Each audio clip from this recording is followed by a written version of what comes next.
భక్తమహాశయులందరికీ నా నమస్కారములు. చాలామంది హనుమాన్ జయంతి మే 11వ తారీఖు అని అనుకుంటున్నారు.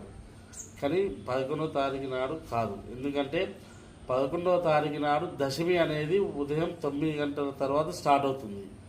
కాబట్టి మనకు అనాది కాలం నుంచి మన శాస్త్ర ప్రకారము ఉదయం సూర్యోదయంతో ఏ తిథి అయితే ఉంటుందో ఆ తిథి నాడే ఆ రోజు మొత్తం మనకు అదే తిథి ఉంటుంది. ఇది చాలామంది తెలియక సోమవారం దశమి ఉంది కదా ఆ రోజు హనుమాన్ జయంతి అనుకుంటున్నారు. మంగళవారం రోజు నాడు ఉదయం సూర్యోదయంతో దశమి ఉంటుంది కాబట్టి ఆ రోజు మాత్రమే హనుమాన్ జయంతి జరుపుకోవాలను.